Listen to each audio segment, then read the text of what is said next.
Bruins Benders post-game live on the Inside the Rink YouTube channel with Matty and Smitty. Click subscribe. Get your Bruins Benders merch on InsideTheRink.com/Bruins-Benders. Follow us on social media. The Boston Bruins drop a 5-2 game tonight to the Chicago Blackhawks, the worst road team in hockey.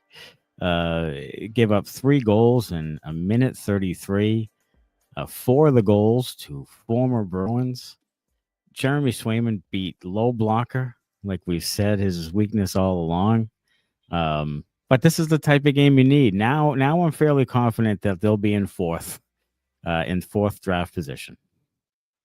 Yeah, I hope so. I hope that's what, the end of this season will bring us, at least some good news. Along with the fact that David Pastrnak is white hot right now. Oh my God. I'll take that shit. I mean, he can continue that as long as he wants. He can stay white hot for like the next, 6 He's playing out of his years mind. if he wants to. Yeah. Yeah, he is. He's playing great, and Morgan Geekie's playing great. Mm-hmm. And Elias Lindholm on that line, 4 goals now in 5 games or something like that. Mm-hmm. That, I will take that as a positive going forward. Because why the fuck not? I mean, if you're gonna get your ass spanked by one of the worst teams in fucking hockey, we might as well take some positives out of it. Yeah. Because there was plenty of negatives, and we'll get to those. Because I mean, it's fucking unbelievable, really. Well, sorry, John, but it is. Let's begin with Mason Lohrei. Yeah. Here's one of them. Minus 39. Worst on the team, worse than the NHL, or close to it. Again tonight, giving up an empty net goal because of a poor decision. All over the place, really. I think it was minus 39 going in. So he's minus 42. Minus 42. Yeah. Yeah, he was minus 3 again. Yeah. Again, minus 3. Yeah. He's an automatic minus 3. At some point, you're going to have to. Yeah, he was minus 39 going into the night. At some point, you're going to have to stop putting him out there. His passing right now is so bad. His decision making is so bad. And he's twice. So here's another problem I have with him. He had the worst turnover in the history of hockey when he brought it out in front of his own net when the goalie wasn't there and they poked it in and scored. Yeah, he's done it twice more since. The goalie's been in the net, but he's done it twice more where he's brought it right in front of the fucking goalie and gotten it stripped away. They haven't scored, but he's doing the same shit. If you can't stop making the same mistake over and over again, I don't know if I can have you on the team. You're supposed to learn from your mistakes. That's part of why you're fucking playing all these minutes now. And if you can't learn from your mistakes, what fucking good are you? What good are you? Yeah, I mean, where's the coaching staff? I mean, if you're going to keep doing the same, this is what we're talking about with the coaching staff and the players and the I don't blame that on the coaching staff. I don't. But you're still allowing him to do this stuff. Well, yeah, but they don't have anyone else that can play right now. They don't have anybody else that can put in the lineup, right? It's Parker Wotherspoon and fucking, Callahan, little Tom Callahan on the third line now. So, you can't put him. You can't put anyone else out there. Yeah. But I'm sure the coaching staff is telling them, look, don't bring it in front of your own net to have the puck get stripped. Don't pass it to the other team at the fucking your own blue line. I'm sure they're telling them, Mace, go over video with him. You can't fucking do this. You have to make a better decision. He's still doing it.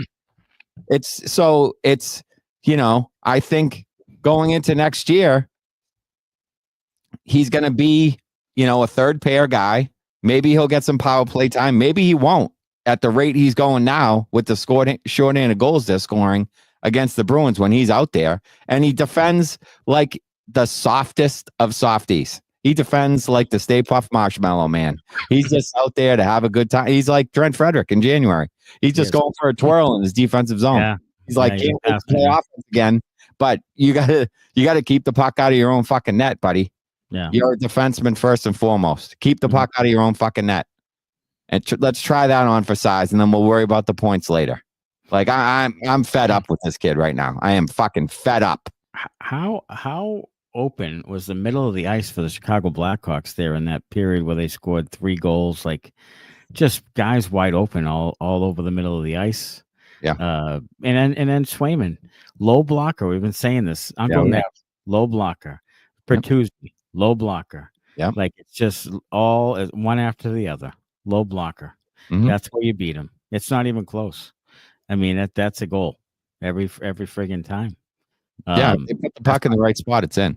That's not comforting. No, either. And then Don Sweeney in the intermission, or during the second period. Play. Yeah. It just, basically he's saying that guys have to play better, is what he was essentially saying. I don't think he's not super confident they can get many pieces in here. It literally is in the room now. They have to get better. They all have to get better. And some of the things he was saying, same old stuff, hard to play against, whatever that means. Talking about people on the ice who defensively responsible. Yeah, great. And then talking about people on the ice not being shot ready and all this other stuff. And then, talking about these are the players he brought in. So, what I'd like Judge Surratt or somebody to ask him after he says that is, well, you brought these guys in when you scouted them. Were they shot ready? Yeah. I mean that's really the question is, can he build a roster? And we've talked about it all season long. They have too many third and fourth line guys. So why are you building a collection of third and fourth line guys? That's not what it is when you say hard to play against the defensively. That's not a roster. That doesn't build a roster. You don't build a roster that way. No. And then you have like twinsies playing together on lines. Like, who's going to shoot the puck if Casey Mittelstadt and Pavel Zacha are playing on the same line? Nobody wants to fucking shoot. Yeah, you got a bunch of centers out there. That's the reason that Morgan Geekie is having success on the first line, because every single other person there tucked their dick between their legs and deferred to Pastrnak. Yeah. And until somebody stopped fucking doing it, they weren't going to create any offense. And lo and behold, they have somebody out there ready to shoot the fucking puck, and he has 31 goals now. 20 of them assisted by David Pastrnak. Just have somebody with a little bit of sack and a little bit of confidence in your ability and play with good players, and good things will happen. Like if you play with, Sidney Crosby or, Connor McDavid, like look at Zach Hyman. He just stood by the fucking left corner of the goal and waited for Connor McDavid to pass it to him, and he'd tap it in. And he did it fucking 51 times or whatever it was. Yeah. Like all you have to do is have a little bit of confidence and be a little bit willing to shoot when it's your fucking turn. Well, didn't Pat Maroon have like 38 goals one year or something playing with the Oilers or something? Kucherov or somebody. Yeah. But that's what it takes. And so Sweeney's put a roster together of identical guys who all want to do the same thing. They want to protect the puck and dick around with it and then pass it to someone else. And they can protect the puck and dick around with it and pass it to someone else. And they'll cycle in the corner until the fucking, they make a tornado and then they lose the puck and it goes the other way and they don't have a shot or anything to show for it. It's maddening. Yeah, everything's out to the outside, and I'll tell you, there's a couple of things I kind of like. Lysell, I think, is getting better and better and better. Agree. Like he's gonna score soon. Like he's making plays. Like he's extending plays. Like he looks talented. Like he looks like he's got some skill. The one thing I'll say is that he has a tendency when he's either trying to dump the puck or put the puck down, he's a little soft on it. He's like little, like the passes need a little more zip. Like you're in the NHL. Like you can put a little mustard on it. It's okay. The guy should be able to catch the pass unless he's Johnny Beecher. He should be able to catch it. I agree though. I think he was good tonight, and I think he was good in the last game. So he's stringing a few together. He's using his speed, and he's a guy out there that's willing to shoot. It seems. So we'll take that. Give me more guys on the team that want to shoot the puck. Yeah, that's how you score goals. That's what Sweeney was saying, and but I thought they were quality over quantity. Beginning of the year, I thought that's what the coaches were coaching. So he's saying you got to be start ready. I thought you were quality over quantity. Why? Yeah.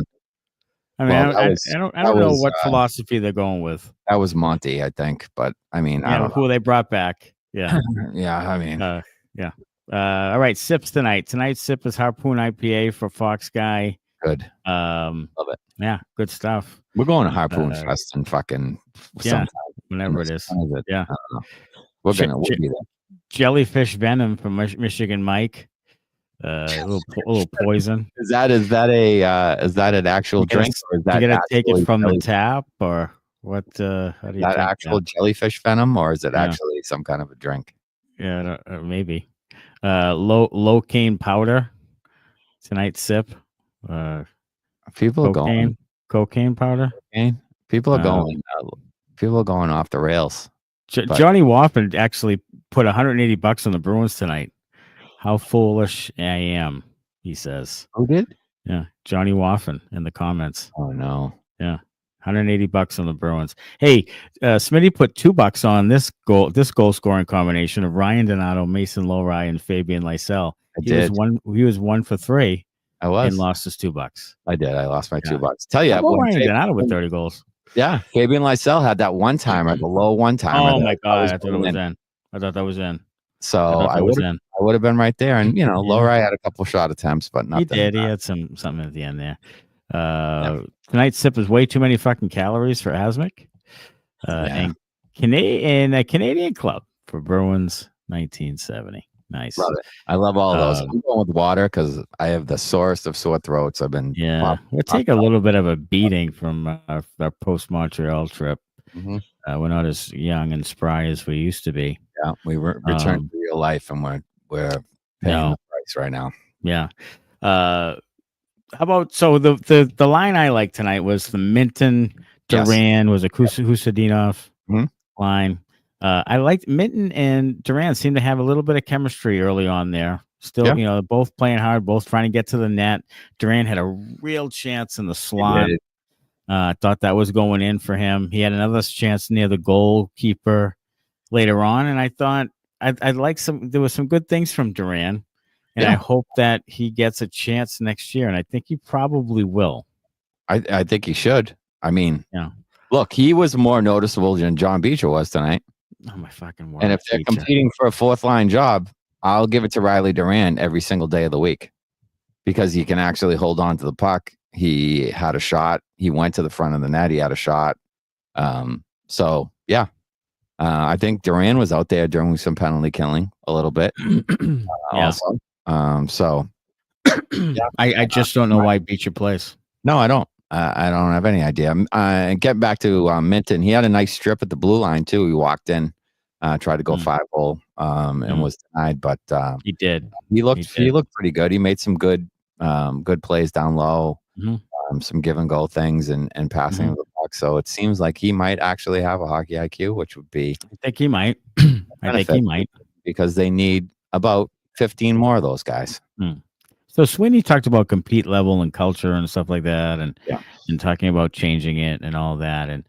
And today I was on the Cam show, and he actually brought up a point about Zadorov and that what Chaos was saying that Zadorov thought he was brought in here to be a kind of a leader type, and he has a kind of a history of not being super well liked in the room because he'll hold guys accountable and that type of thing. So I almost thought when he said that, or when they said that on What Chaos, is that maybe Sweeney, that was part of the reason why he brought him in, was maybe bringing a guy like Zadorov in to kind of needed something in the room. And then maybe Marchand and Zadorov, maybe there was something there where Marchand's the captain, but Zadorov is being extra vocal, and maybe there was a sort of a division in there. Yeah, maybe. Look, they certainly, as the course of the year went on, needed more leadership, more vocal leadership. I think Charlie McAvoy is more of a lead by example guy. I'm not sure how vocal Marchand is. I know he likes to joke around with guys, but when it's he hold guys accountable? That's kind of a tough thing. Like, not everybody can do that, because then you have to hold yourself accountable, or you have to let the rest of the team hold you accountable, for your play. So it's not the easiest thing. So if Zadorov can do that, and look, Sweeney mentioned him directly when he was talking about reestablishing the culture, and that it's kind of withered a little bit. And he mentioned Zadorov, he mentioned Pastrnak, he mentioned McAvoy, he mentioned Hampus, Lindholm, and Elias Lindholm. So I think those are your guys. Yep. Ride or die with those guys, and those are going to be the ones that need to kind of reestablish this thing. And then hopefully, you can supplement that with some free agents that are worth something, that have some offensive talent. But those are going to be the guys that kind of set this culture for this team going forward. And we'll see how it goes. I think the jury's still out on whether McAvoy can do it. I think, Hampus Lindholm, even though he's a veteran, hasn't been asked to do it. I think Elias Lindholm certainly plays the right way. He doesn't produce, but he plays the right way.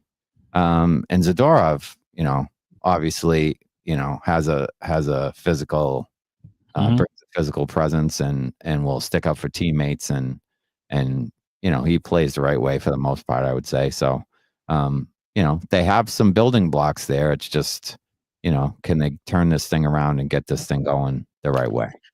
Yeah, and that's true, and it just needs to be more compete level. One guy he didn't say in that group is Zacha, and I really wonder if they're going to take an aim at maybe seeing what Zacha would get in the market. I don't know. I don't know if Zacha is part of the long range plan.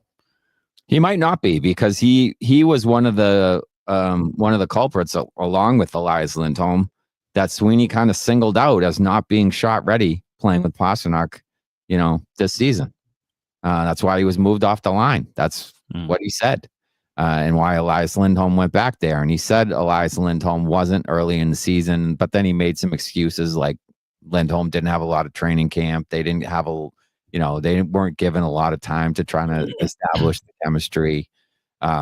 Pastrnak himself had, kind of a slow start to training camp and was a little hampered early on. So I think he was kind of subtly throwing Montgomery under the bus there a little bit, saying that line didn't get enough time early on to kind of establish anything before they were broken up.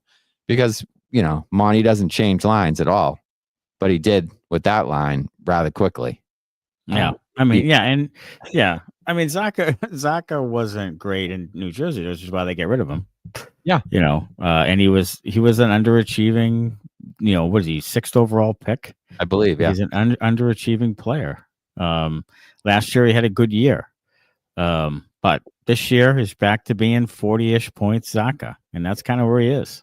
40-ish point player, which is not a top 6 player. It just isn't. So, I don't know what you do with him, because he's not a great center. And if you put him on the wing, he's going to win battles on the boards? No. So I don't know if there's a future there for him at all, to be quite frank with you. Hey, iocane powder is a Princess Bride reference. Oh, that's Poison. Yeah. Yeah. Is that the one with Andre the Giant? I haven't seen that in years. Yeah, Princess Bride's a great movie. Is it? Yeah, it's a great movie. I think I saw it when I was about 14 or so, but I know you've said before that being captain means nothing, but if there was ever a time or team that needs some kind of culture leadership and captaincy, it's the 2026 Bruins. I'm all for Zadorov, says Dan Maynard. Yeah, I mean, I'm overall, I'm not a big professional sports captains guy. You're all pros. Yep. The best players run the team pretty much in all sports. Like, I'm not a big advocate for that, but in this realm, with the Bruins, it seems to matter more than others. So if it does, then put a guy in there who's going to make it matter, and not a guy in there who's not going to be very good at it. So, and if that's what it takes for the culture, that's what it takes. He also talked about the coach, and he said that Sacco would be in the mix, just like Neely said a couple of weeks ago, which scares the shit out of me, to be honest with you. And Smitty said, Sacco's coming back next year. Yeah. I said if they made the playoffs, he would. if they made the playoffs. Yeah, that's what But I you said. also said that if they were going to be shitty, just put Sacco in there. Yeah. And not waste another coach on a shitty team. Absolutely true. MLK the damn thing. Like if you're going to be shitty, have somebody there that can take the bullet for the team. You tank, you get Gavin McKenna, and then you clean house, and you go with a fresh guy with, a new stud and some positive outlook. Yeah, I think it's going to be Pastrnak at captain with McAvoy and Zadorov as the assistants. I agree. I think that's what it's going to be. The coach. Now I'm a little nervous. Now I'm thinking Sacco may get another year if they feel like they're not going to be that good, and just, help the young guys and then maybe get a coach the following year. I have no idea. I don't have any idea, to be honest with you. And I don't know who the coach would be. And I'm not sure they know what they want to do. If someone can tell me and convince me that Sweeney has some sort of plan or knows what he's doing, please tell me, because I really question it. Even after we talked tonight, I really question. You keep saying the same things about hard to play against and defensive responsibility, but that's so vague. Like that's not. It's too vague. How are you playing? Like, are you going to be a hard forechecking team? Are you going to be a sit back and trap the thing? Or what are you going to be? Yeah, I mean, I wish I knew the answer to that. Because I don't think anybody knows the answer, including him. And we've talked about that, a bunch. I don't think he has the answers. I don't think he knows the answers. I don't think he necessarily knows what he wants.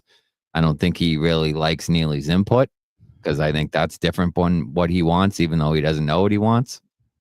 I don't know if they target a specific style in the draft. I think they bounce around kind of all over the place, and then towards the end of the whole thing, he said, I just want to see guys compete. Well, if you want that, like, draft for that. Like, don't draft guys that are lazy or streaky or, are in and out, or, sometimes they decide to play. Like, if you want guys who will compete, draft them. Can't that be part of the scouting? Like, does this guy play hard every shift or not? Yeah, I feel like it is. Like, that's Brad Marchand. Like, if you can find Brad Marchand, and then what was he, the third round, right? Second. Brad Marchand was a third rounder. Yeah. So like he might not have had the offensive. He was small. Yeah. Yeah, he was a little smallish, but he had the compete. It was always there. So, he did. Down in the lower rounds, if that's what you want, draft that. Don't draft guys who are, he might have some really great, offensive upside, but his hands kind of suck and he can't really skate and he takes some shifts off. Like, don't fucking do that thing. Like, get a guy who'll compete every shift and maybe his hands suck, but he'll skate and he'll compete. Give me that. The only time they won a cup in our lifetime was Peter Chiarelli as a general manager, and he's the only guy like from outside of the Bruins fucking culture or the Bruins family that they had, and they won a cup. Like, Sweeney comes in here and just sort of rides that core to the very end, and now can't put a team together and doesn't really know how to do it. And it's basically just telling guys, play harder, play harder, play harder, play more defensive, play harder, play harder. And there's no real plan. And that's really scary. Like, there's no plan. So I don't know who they're going to draft. I don't know who they're going to try to sign. I don't know who they're going to try to get in trade. But you can't rely on all these guys to try to have better years than they had this year.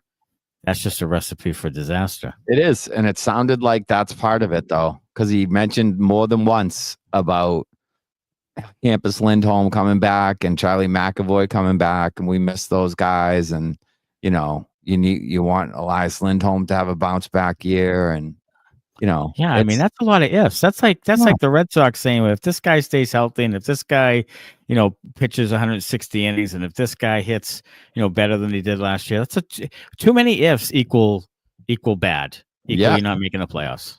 I know. Too many ifs. No teams with 10 ifs has ever made the playoffs, in my opinion. No. Like it's just or won a cup or won a championship of any kind. No. It's just too many ifs that at least half of those don't come to fruition. So, right now you're relying on Geekie and Pastrnak. Yeah, I mean, and if you want to go down the list, the Bruins have, more than 10 Fs right now. Yeah. They do. Fuck yeah. Yeah, I mean, most of their forwards are a big if.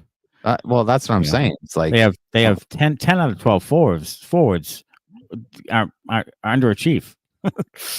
Like, yeah, or Jesus. they're very, very young, and you're gonna have to live through growing pains. Yeah, it's not great. And young teams don't win in this league. No, they don't. Been established. They don't win in the professional sports. No. Matthew Curtis says Sacco and Neely don't want a real coach because their opinions will be too heavily contested. That's another thing that was confirmed tonight, is that Sweeney really has his hands all over this roster and this lineup. He does. He said that's why Zacha was brought down off that line, because he wasn't shot ready. Well, guess who said to Joe Sacco, take Zacha off that line? Don Sweeney. And we've been saying this since Monty made that offhanded comment about roster and not sure who was being called up and who was in and who was out and all that. Sweeney has too much of a say on the daily thing, which undermines the coach, and then the players aren't held accountable.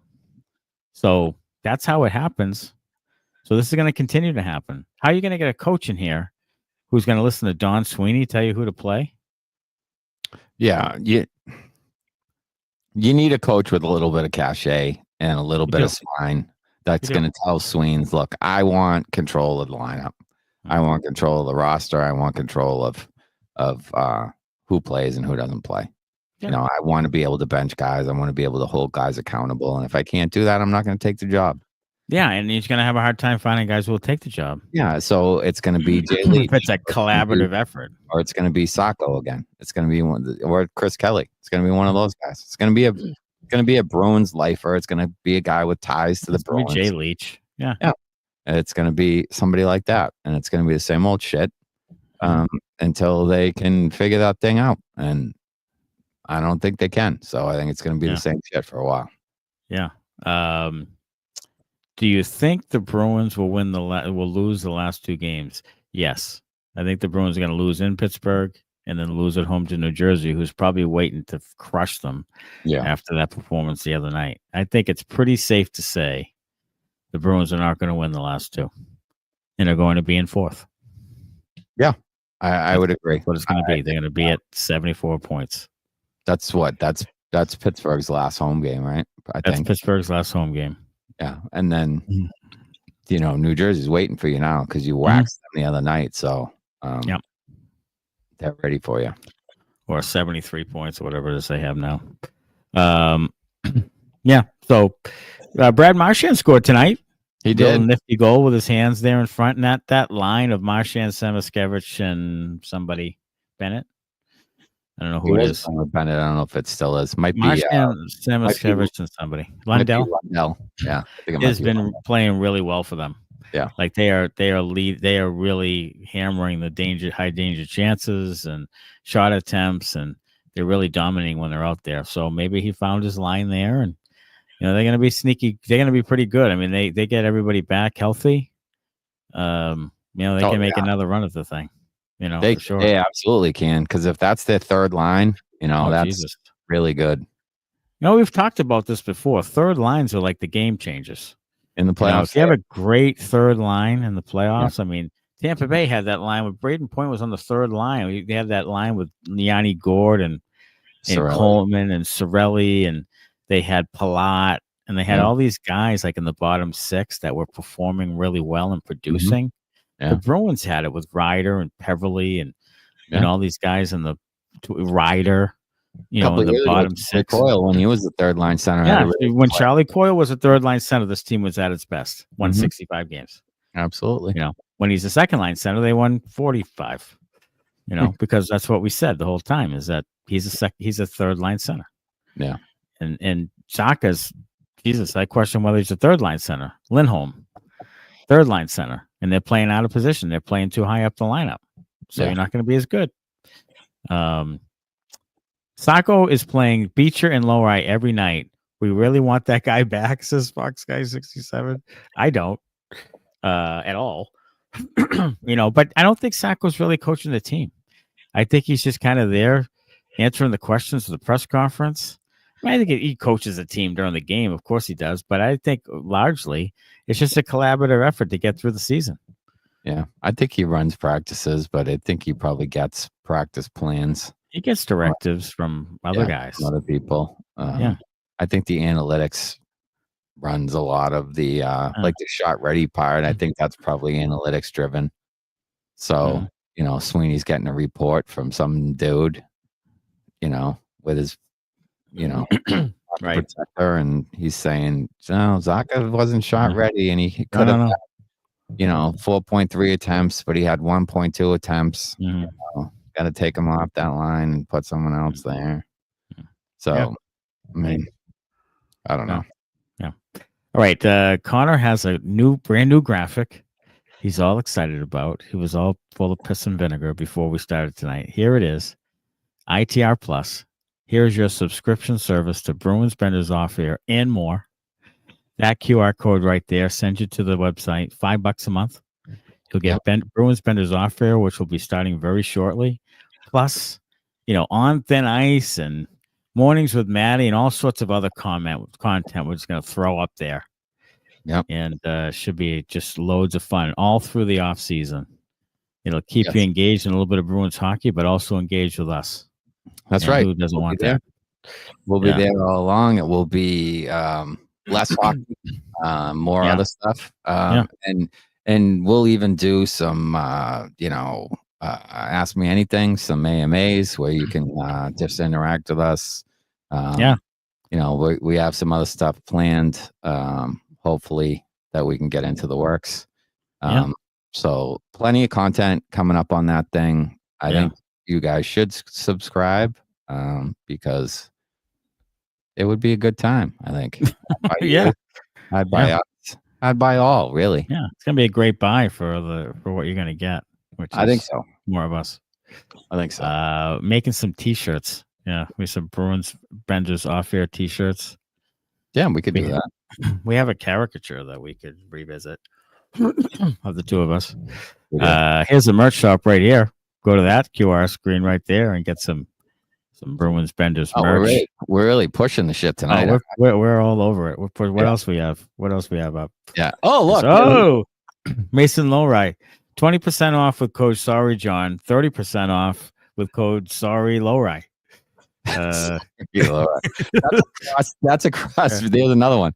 That Mason Lohrei one. That's a cross between Mason Lohrei and Dustin Diamond. We figured this out, right? Yeah, I'll tell you what. Nice screech whenever Lohrei gets the puck. Yeah, that screech from I don't know where it's going. And Mason Lohrei's love child right there. 20%. There it is. Sorry, love John. Love Just fucking going crazy with the QR codes. You can buy a rocks glass. Use the coupon code Sorry John. He's just having fun fucking around with us now. Yeah. And producer Connor will be in there, giving his 2 cents. So all of you Connor fans, he'll be around for all that off-air shit. Maybe every once in a while we got to go from 2 to 3 panels and have me in the guest slot for some bit of the show. Yeah. And one tidbit that I will say for the ITR Plus is within the next couple of days there will also be a secondary option. So if you hate monthly subscriptions, you'll also be able to buy the year flat out.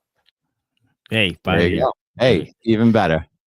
I'm going to live at least a year. Do they get any kind of deal with that shit, or is it going to be a little off the top? Yeah, you're going to knock a little off, or not? Might have discussed doing a little yearly promo, a little yearly discount, limited edition T-shirt run potentially. But was it a T-shirt or was it a limited edition rocks glass? It could be limited edition dildos for all we care. Who knows? Bruins Benders vibrators. Yeah, I mean, we are the bear fuckers from Australia or whatever, aren't we? Yeah. We go 3 panel. We could talk about with Connor about weed and raising chickens. We can talk about those 2 things. We could. Lots of weed talk on the off-air show. Lots of weed. Lots of music talk. I feel like because the music hit big on the last music. post game live. The music was big. Yeah, the concerts. Yeah. Absolutely. Throw something out. Let's talk about something tonight. Yeah. Should we wait for the Benders only fans? Says Sean Michael. That's a little bit more expensive. Yeah, it is. And it'll be strictly feet pictures. Matt's feet pictures. Feet. So no frontal nudity. Yeah. No frontal nudity. Matt gets the pedicure, so his feet will look lovely. His feet. He'll paint his toenails up. Oh, your feet, guys. It'll be a sight to behold. Gotta look at Matt's bunions. Yeah. Did you get helped in Montreal? Says Zach Haste. There was no helping. No, there was no helping. He didn't get helped at all. No, there was no helping. At all. Benders After Dark. Benders After Dark may or may not have happened without Matty. Sworn to secrecy.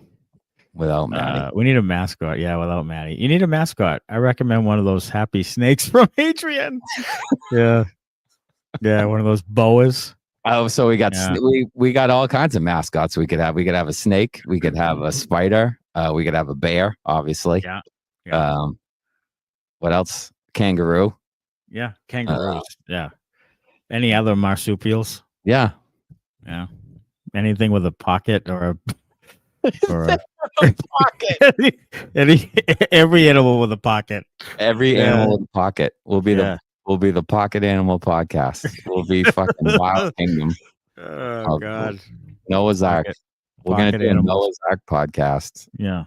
Just 2 of every animal. Yeah. We'll just talk about them. We'll just talk about every animal. Length. It'll be boring as fuck, but it'll be us. So it'll be us. I don't know. We'll have a little bit of sips. Yeah, sips and dips and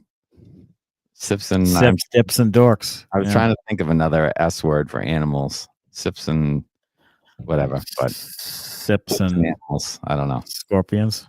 Sips and scorpions. I could probably crochet some critters. Adrian's gonna crochet us a snake. A rattlesnake. We need maybe a kangaroo or a bear crocheted. Yeah, be fantastic. The bear fuckers get their crocheted bears. Yeah. One for each of you. It'll be a Matty and a Smitty bear. Give us crocheted bears to fuck. I mean, if that's for the bear fuckers. Sure. Yeah. The bear fuckers. Yeah. So who do you want the Bruins to pick? They're gonna pick 4th.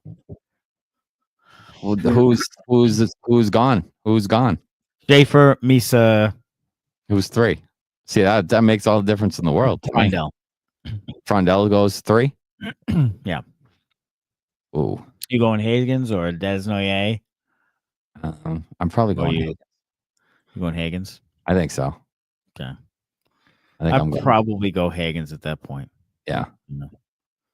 I think so. I think I would go Hagens because he was,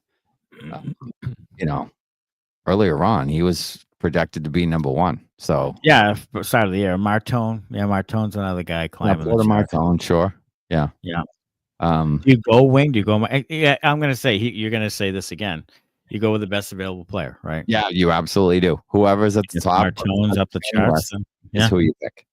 I don't have any problem with them taking a winger either. No, or whatever. Like, take the best guy who can replace the shitty guy you have. And look, here's another thing. If they don't feel like they can get one of the top players in free agency, I don't want them to just sign guys to sign guys. I want them to suck, and then I want them to spend the money next year on Eichel or a guy like that who's going to be there. Maybe you can lure him away from Vegas, come back home and play with you. And now all of a sudden you do have your number 1 center. You get, because you sucked and you were waiting for Eichel, maybe you get Gavin McKenna. So now you have Eichel and McKenna, and now you're cooking with fucking gas. Mm-hmm. Do you think that they will make an offer, put an offer sheet in for Matthew Nice? No. Do you think they'll make any offer sheets out of her face? They won't do that. Okay. No, because I would love Matthew Knies on this team. You have to give up a first. Your first is 4th overall. You're gonna give that up. Well, that's true. That's true. Or you're gonna give up the chance to get Gavin McKenna next year if you're bad. Like, can you imagine?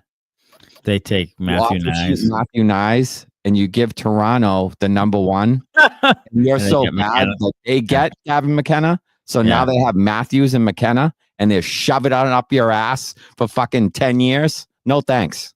No fucking thank you. Wow. That's like, you know what that would be like? That'd be like trading Linus Ullmark to the Ottawa Senators, who shoved it up your fucking ass for a backup goalie, and you're sitting there playing with your dick in between Judd Surratt and Andy Brickley. For a backup goalie, a first round pick was never going to amount to anything, and Mark Kastelic, who he had to sign for 3 years. Yeah, because he was involved in the trade. Yeah, because he's a Swayman guy. Same with John Beecher. Can't wait to re-sign him because he was a first-round pick of Mr. Don Sweeney. Do they deal? Do they deal? Korpisalo? No. Goalie's too important to them. It is important. It's too important to them. It is important. Who gives a frog's fat ass? Correct. Who on this team? Do you think they'll trade anybody off this team? No. In the offseason? So you're going to keep all these guys. Yep. They're going to let Koepke go. Yep. They'll let guys go, but they won't trade anybody. They're not going to trade anybody off this roster. No Mittelstadt, no Zacha. No, they already made the move. Koepke. No. They already made their moves. They're not trading anybody. Okay. So they're going to come back with largely a lot of the same team. Yeah. I mean, yeah. Because they think it was an aberration.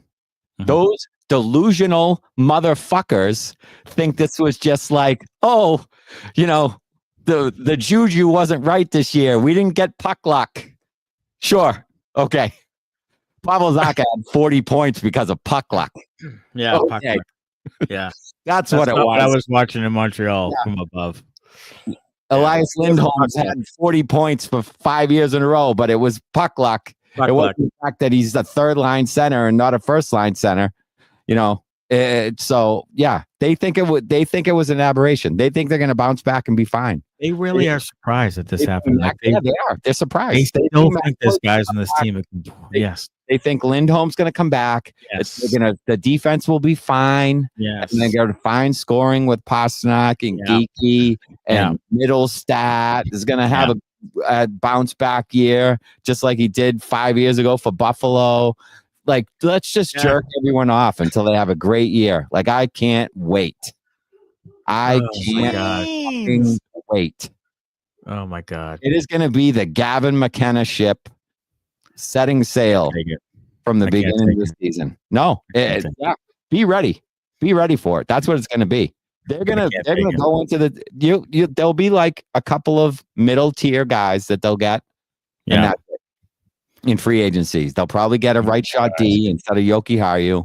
They'll get a couple of middle tier guys because they won't be in on Marner because he's going to go someplace to win. They're not going to be in on anyone else, Ehlers or Besser or Tavares. None of those guys, and everybody else is going to go someplace to win, and they're going to get middle tier guys, and the team's going to suck again. It's going to be the same shit with the same collection of guys.